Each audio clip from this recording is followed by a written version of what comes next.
स्वागत है आप सबका मार्केट आउटलुक हमारी खास सीरीज में। हमारे साथ जुड़ रहे हैं केडियानोमिक्स के फाउंडर और सीईओ सुशील केडिया साहब।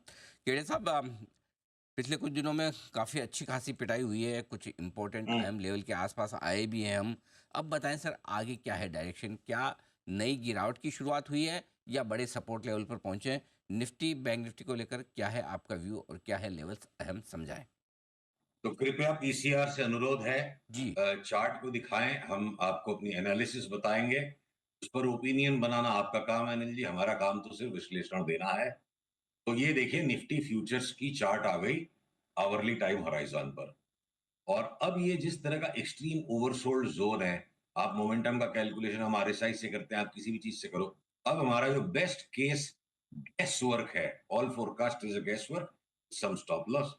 तो बेस्ट केस गेस वर्क है, देखिए आवरली चार्ट पे एक रिवर्सल हो गया। अब यहाँ बाई ट्रेड हमारा आ गया है और जो बहुत बड़ी तेजी हो जाएगी कि धारणा को फिलहाल थोड़े समय के लिए पोस्टपोन कर रहे हैं।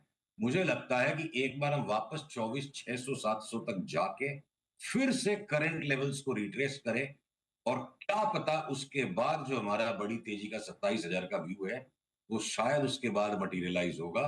ये देखिए इस तरह से, जो कि जो कि उसको अभी हम पोस्टपोन कर रहे हैं, उसको हम पोस्टपोन कर रहे हैं। तो फिलहाल अभी सारी नजरें टिकी है इस बात पर कि निफ्टी एक बार दोबारा 24,700 तक चली जाए और बैंक निफ्टी इसी प्रकार वापस करीब-करीब 57 52,780-90 तक चली जाए और फिर एक बार दोबारा से करंट लेवल्स को रिट्रेस करेंगे।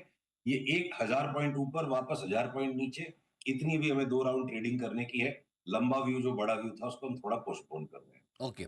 अब ये बताएं सर कि किन लेवल्स के नीचे अगर फिसल जाए बाजार फिर से तो मानेंगे कि कमजोरी बढ़ने वाली है? किस लेवल के ऊपर आ जाए तो आप ये कहेंगे कि ये जो 23,400 500 के आसपास जो बॉटम बना है, अब ये आसानी से टूटेगा नहीं और उसके पहले हम अच्छी मजबूती देखेंगे? तो वो दो लेवल दोनों तरफ की चाहिए।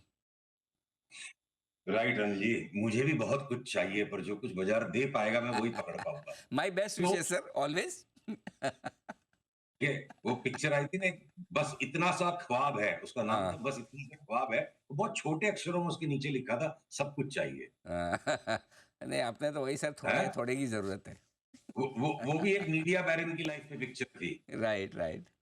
जी। तो देखिए जो ऐसा है, जो जवाब बाजार मुझे दे पाएगा और जिसके ऊपर में मैं जितना मैं पकड़ पाऊंगा, जो आज का लो है, तो हमारा स्टॉप लॉस हो गया 1,000 पॉइंट की तेजी के व्यू के लिए। अब उसके बाद वो टूट जाएगा तो बेचेंगे क्या? नहीं, बेचेंगे नहीं। पतलून ना उतर जाए उसके लिए, अपने बचाव के लिए, जो आज हिम्मत करके यहाँ पे वापस इस इतने खूंखार गिरते बाजार में कुछ और सिलेक्टिव लॉन्ग्स को ऐड कर लिया। पहले हम डिलीवरी बाइस पे खाली बैठे हुए थे, तो उसके प्रोटेक्शन के लिए आज का लो स्टॉप लॉस है। उसके बाद भी मेरे को नहीं लगता कि वो टूट भी जाएगा तो एक बार कैश फ्लो को बचाने के लिए अपना स्टॉप लॉस लेना है कि यहाँ से मंदी बड़ी सस्टेन हो जाएगी, नहीं लगता है। और एक बार 24,700 के आसपास जब आएगा तब वहां हम रिव्यू लेंगे और आज का लो हमारा स्टॉप लॉस है। इतनी बात को पकड़ना अनिल जी ठीक रहेगा। बस इतना सा ख्वाब है, सब कुछ चाहिए, वो तो कोई एक बस एक आध कोई बैरन को मिल सकता है, साधारण आदमी को नहीं मिल पाएगा। बात तो सही है आपकी सर। मेरे जैसे साधारण व्यक्ति को नहीं मिलेगा सब कुछ। अरे सर, क्या बात कर रहे हैं! 24,500 आज के लोस के आसपास स्टॉप लॉस रखें और रिकवरी में माफ़ कीजिएगा 23,500 के आसपास के लोग। आजकल तो 1,000 पॉइंट ऐसे बदल जाता है आंकड़ा। 23 24 25 है तो थोड़े थोड़े दिनों में तो याद तेईस रखना। तेईस 599 का आज का लो था।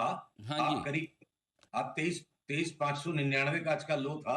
अब 23,550 का स्टॉप लॉस पकड़ लो और अब इसको बाजार को ले लेके ऊपर बेचने का मन कर रहा है 1,000 में। ठीक बात है। इतनी बात है। आप फ्यूचर्स की बात करें, 23,599 जो 23,550 फ्यूचर्स पे स्टॉप लॉस रख लें और 24,700 यानी कि लगभग लगभग समझ लीजिए 24,500 पर जहाँ दो तीन बार हम पहुँचे स्पॉट लेवल पे देखेंगे तो वहाँ पर आपको मामला। अच्छा, अब आइए सर, आपके मुंह में घी शक्कर और ईश्वर करे आपकी जो एनालिसिस वो सही भी हो जाए, बन जाए तेजी 1,000 पॉइंट की यहाँ से निफ्टी में, तो क्या चलेगा? कौन दौड़ेगा? देखिए जो स्टॉक्स में जो बाई के पैटर्न्स बनना शुरू हुए थे पर ट्रिगर नहीं हुए थे, तो वो ट्रिगर्स के अंदर वही लिस्ट है। अब उनके ट्रिगर्स जैसे जैसे भाव नीचे सरक गए, नीचे आ गए, तो हमारी बाई लिस्ट में और सेल लिस्ट में कोई परिवर्तन नहीं है। अगर हमें बाजार में मंदी करनी होगी तो हम अपोलो हॉस्पिटल बेचेंगे फॉर एग्जांपल, चाहे निफ्टी कहीं चली जाए। और अगर हमें बाई के सौदे बनाने हैं तो लिस्ट वही है, टाटा मोटर्स, ओएनजीसी, आपके ऑटो के अंदर टाटा मोटर्स, ऑयल में ओएनजीसी, टेलीकॉम के अंदर में तीनों स्टॉक्स, भारती, वोडाफोन और इंडस टावर। एफएमसीजी में जो हमें लीवर से थोड़ा परहेज था कि लीवर को छोड़ के बाकी सब ले लो, अब इस चटनी पिसाई में लीवर भी पिस पिसा के रेडी हो गया बिल्कुल। क्या आप टमाटो सॉस के साथ ये हरी चटनी लीवर की भी साथ में डाल लो प्लेट में, कोई प्रॉब्लम नहीं। एफएमसीजी में जो जी में आए ले लो। वो डाबर जैसे आतंकवादी चाट को भी ले लो, डाबर की चाट आतंक मचा देती है। तो आतंकवादी चाट जो है ना डाबर की, एक झटके में 150-200 पॉइंट वो 20-25% दोनों साइड उछल जाती है। डाबर भी लेने लायक हो गया, इंटायर एफएमसीजी लेने लायक हो गया। ठीक है, कंज्यूमर स्पेस में एशियन पेंट्स में हादसा चल रहा है, पर बर्जर पेंट्स की चार्ट कोई मंदी करके यहाँ से कमा लेगा ऐसा नहीं लगता है। घूम फिर के अगर उसमें भी ऊपर के भाव दिखने लग जाएंगे तो वापस उसको हम पकड़ेंगे। तो आईटी स्टॉक्स के अंदर अब टीसीएस की भी चार्ट जो है ना पूरी तरह से कुट पिट के छिट के कुटाई पिटाई खा के रेडी हो गई है अमंग्स द लार्ज आईटीज। वो भी हम लेंगे। इन्फोसिस और विप्रो पे अभी भी परहेज रहेगा। बाकी के जो मझोले आईटी है सारे के सारे, इंक्लूडिंग एक सट्टा नहीं बोलोगे आप, इसको एक पंट बोलोगे कि अचानक स्पर्ट आ जाएगा, बिरला सॉफ्ट भी ले सकते हैं।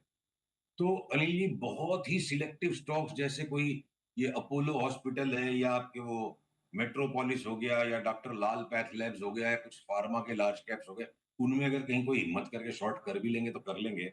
बाकी सारे बाजार ने ना, इंडेक्स बहुत ज्यादा नहीं घटी है, इंडिविजुअल बहुत सारे स्टॉक्स ने मतलब अच्छा कचुम्बर बना दिया है।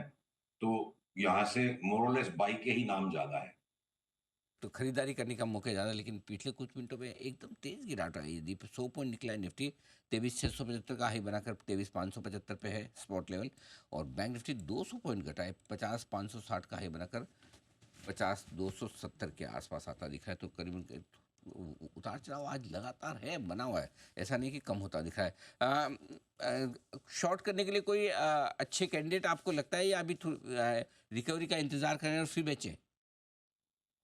ज्यादा संख्या में स्टॉक्स यहाँ से बढ़ जाएंगे अचानक, चाहे वो भले टेक्निकल खाली रैली हो जाए, 1000 पॉइंट बढ़ के वापस 1000 घटेंगे।